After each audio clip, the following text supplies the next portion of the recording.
Hello friends, welcome back. And आज के इस वीडियो में हम लोग स्टार्ट करने वाले हैं working capital. Again financial management का ही इंपॉर्टेंट चैप्टर है। एंड यहाँ पे हम लोग बात करेंगे what is working capital, what are the factors that influence working capital and operating cycle and how to calculate कि how much working capital is required for a firm. ठीक है, बहुत मजा आएगा, बहुत ही इंपॉर्टेंट चैप्टर है and you can expect 1 or 2 questions from this particular chapter. So let's begin the video. Alright friends, जैसे कि आप ग्रीन बोर्ड पे देख पा रहे हो कि स्टार्ट करते हैं कि वर्किंग कैपिटल होता क्या है। सी, इसके नाम में छुपा हुआ है। जब हम लोग कोई चीज को डिफाइन करने की कोशिश करते हैं तो always try to search for the answer from the words. जैसे working capital that means capital required for the working of the company. Working of the company means to meet the day to day expenses of the company. Because एक company में हर minute हर घंटे कुछ ना कुछ expenses होता ही है। And you know working capital के बिना कंपनी स्मूथली रन करना बहुत मुश्किल है। ठीक है, and one thing more that working capital को हम नेट एसेट्स भी बोला जा सकता है। It is also known as net assets. कुछ एक इंपॉर्टेंट की पॉइंट्स जो आप नोट डाउन कर सकते हो। फर्स्ट मैंने यहां पे लिखा हुआ है capital required to meet the day to day working of a company. Second, it is also known as net current assets and you can also define in this way that working capital is the excess of current assets over current liabilities. बहुत simple है। You know current assets क्या होती है, current liabilities क्या होती है। As a common student हम लोग क्लास 11 से पढ़ना शुरू कर देते हैं करंट एसेट्स करंट लायबिलिटीज के बारे में। तो मेजर जो करंट एसेट्स हैं हम लोग के पास में जैसे cash, stock, debtors, bills receivables, तो ये सारे करंट एसेट्स हो गए। करंट लायबिलिटीज में बेसिकली क्रेडिटर्स। ठीक है, और ये करंट एसेट्स को करंट लायबिलिटीज से जब हम लोग सब्ट्रैक्ट करते हैं वी गेट वर्किंग कैपिटल। तो बहुत सिंपल है इसका डेफिनेशन। यहां पे मैंने एक फॉर्मूला भी लिखा है जो आप जब इसको आप एक्सपैंड करोगे अपने आंसर्स में तो you can write down this formula. Then let's move on to the next question कि what are the factors that influence working capital. कि वर्किंग कैपिटल कितना चाहिए कंपनी को, हाउ मच इट रिक्वायर्स। बहुत इंपॉर्टेंट क्वेश्चन है और ये question बार बार exams में आता भी है, तो आपको बहुत अच्छे से समझना है। यहां पे मैंने 5 रीजंस दिए हुए हैं। First, nature of business. Second, operating cycle. Third, sales volume. Fourth, terms of credit and fifth, technology. Now one by one इसको मैं एक्सप्लेन करता हूं, ट्राई टू अंडरस्टैंड एंड इस एक्सप्लेनेशन से आप अपने आंसर्स को बना सकते हो, क्रिएट कर सकते हो। फाइन। फर्स्ट है nature of business. Now whenever we think about nature of business, यहां पे मैंने कुछ कीवर्ड्स लिखे हुए हैं। जैसे आपको जब नेचर ऑफ बिजनेस के बारे में सोचना है तो आपको ऑलवेज दिमाग में रखना है कि whether the company is a trading company और मैन्युफैक्चरिंग कंपनी। ट्रेडिंग कंपनी को ज्यादा रिक्वायरमेंट होती है वर्किंग कैपिटल की, वेयर एज मैन्युफैक्चरिंग कंपनी को उतनी वर्किंग कैपिटल की रिक्वायरमेंट नहीं होती। It requires less working capital. Okay, इसको डिटेल में हम लोग नेक्स्ट कॉन्सेप्ट में इसको पढ़ेंगे। Then operating cycle. ना ऑपरेटिंग साइकिल भी इंपॉर्टेंट पार्ट है। एक्चुअली इसके बारे में डिटेल में इसके बाद में मैं एक्सप्लेन करूंगा। Just for the time being you know that operating cycle is the time period और time gap which is required for production, sales and receivables.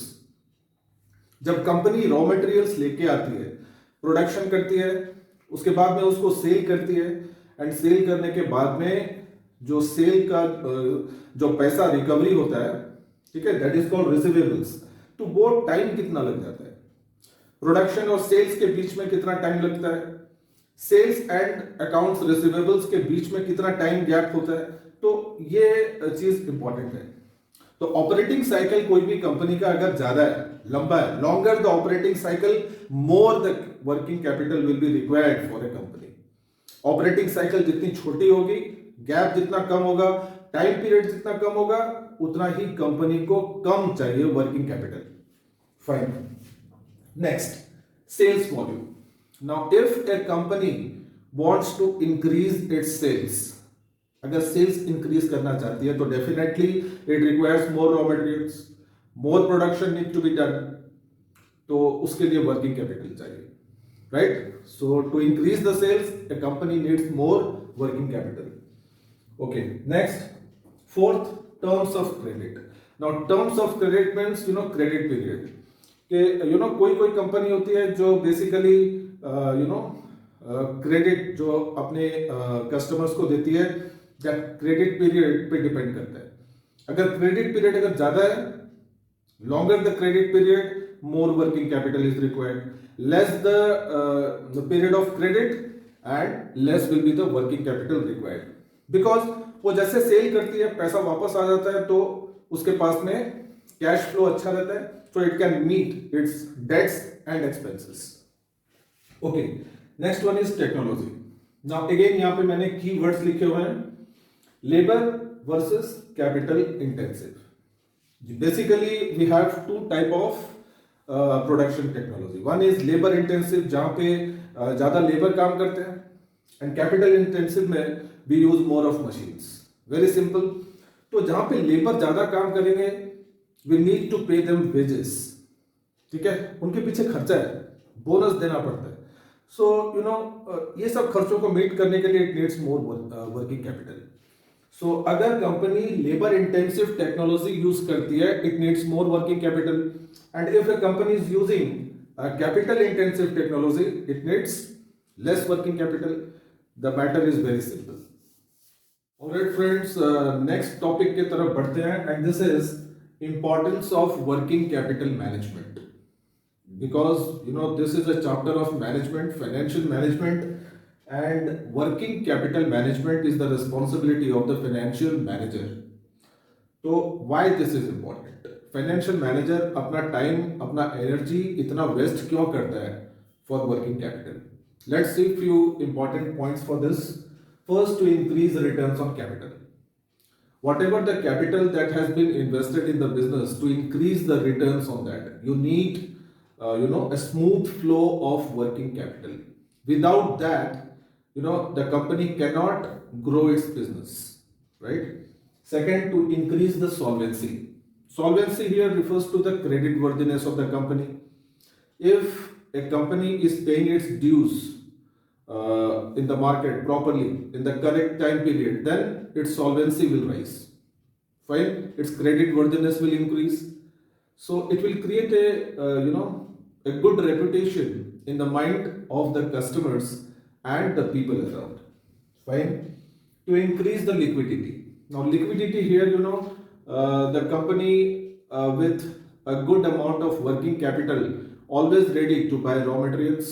Whenever it gets an opportunity, it can make investment into new ventures. तो liquidity रहती है उसके पास.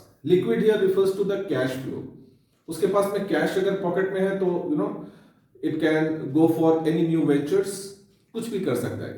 It is always there to pay off the debts, है ना? तो like that. Now efficient use of fixed assets. Fixed assets को तभी हम लोग अच्छे से यूज कर सकते हैं जब कंपनी के पास में वर्किंग कैपिटल हो. Fine? Because assets जो भी हैं वहां पे लेबर एम्प्लॉय करेंगे, लेबर को वेजेस देना है, इलेक्ट्रिसिटी, फ्यूल, पावर, सो वगैरह वगैरह, बहुत सारे खर्चे करने पड़ते हैं. तो to meet those expenses you need working capital, right? So this is also another important point. Then expansion of business. You need working capital to expand, to grow the business. ठीक है, बिजनेस कब expand होगा? जब उसका production ज्यादा होगा, sales ज्यादा होगा. तो प्रोडक्शन ज्यादा करने के लिए obviously you need raw materials. To buy raw materials, you need cash. You need working capital. So like that. Then smooth production or uninterrupted production. Right? अभी मैंने आपको बताया ऑपरेटिंग साइकिल के बारे में, राइट? तो प्रोडक्शन, सेल्स और recovery, इसके बीच में टाइम पीरियड होता है, ये इमीडिएटली नहीं होता. तो अगर वर्किंग कैपिटल अगर नहीं है तो जो प्रोडक्शन प्रोसेस है वो थोड़े टाइम के लिए बंद हो सकता है. तो a company never wants its production to be stopped at any moment. तो उसके लिए उसको चाहिए कि अच्छी बैकिंग हो वर्किंग कैपिटल की। बिना वर्किंग कैपिटल के वो रॉ मटेरियल्स लेबर वगैरह ये सब अरेंज नहीं कर पाएगा। Okay, so it needs working capital. Then profitability. Now अगर प्रोडक्शन अच्छा है, सेल्स अगर अच्छा होगा तो definitely the profitability of the company will increase and every management likes to earn more. ये तो ऑब्वियस है बिकॉज बिजनेसमैन जो होते हैं उनकी तो मेन ऑब्जेक्ट होता है प्रॉफिट मोटिव। तो अगर प्रॉफिटेबिलिटी अगर नहीं मिलेगी, और प्रॉफिटेबिलिटी तभी मिलेगी जब आपके पास में अच्छी वर्किंग कैपिटल है। Fine. Edge over competitors. We know that this age of competitors, हर जगह पे कॉम्पिटिशन है, राइट? तो to face the competitors, to face the market competition, you need a regular supply of goods. Regular supply of goods भी better quality goods. तो वो competitor को तभी फेस कर सकता है जब उसके प्रोडक्ट में कुछ दम है, राइट? थोड़ा सा डिफरेंट है, थोड़ा सा सुपीरियर है, प्राइसेस इकोनॉमिकल है, तो तभी then only it can win over its competitors. Friends, next topic है ऑपरेटिंग साइकिल। ठीक है, मैंने अभी भी आपको बताया था ऑपरेटिंग साइकिल के बारे में। लेट्स सी कुछ इंपॉर्टेंट सेंटेंसेस, ये चीज क्या है, ये कौन सी टाइप की साइकिल है। ठीक है, now time taken by a company to buy goods, sell them and receive cash. मैंने अभी भी आपको बताया कि हर कंपनी को एक टाइम लगता है प्रोडक्शन, सेलिंग एंड रिकवरी करने के लिए। सो दैट साइकिल प्रोडक्शन से सेल में गया गुड्स, देन सेल से अगेन जो पैसा कैश जो वापस आया, so that completes a cycle and that is called operating cycle. In other words, we can also define it in this way that how long a company takes to turn its inventories into cash. Inventories means stock. एक company को कितना time लगता है stock को cash में convert करने के लिए। और in other words, we can also say that shorter the cycle, cycle जितनी छोटी होगी operating cycle, shorter the operating cycle, more will be in favour of a company. और ये ऑपरेटिंग साइकिल जितनी लंबी होगी कंपनी को वर्किंग कैपिटल की और ज्यादा रिक्वायरमेंट होगी। Fine, okay. नाउ देखते हैं कि ये निकालते कैसे हैं इसको, how to find it out, how to find operating cycle.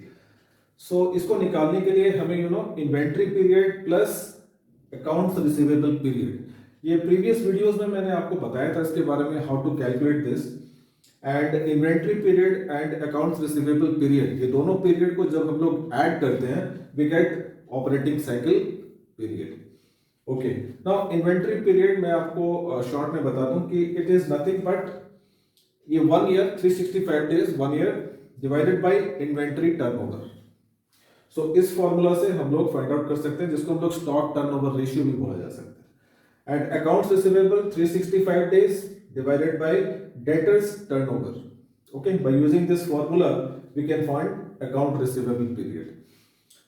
So in this way we can find out कि ऑपरेटिंग साइकिल, कोई भी कंपनी का operating cycle. Guys, that's all in this video and मैं उम्मीद करता हूँ कि इस वीडियो से आपको काफ़ी चीज़ें, काफ़ी कॉन्सेप्ट वर्किंग कैपिटल के क्लियर होंगे।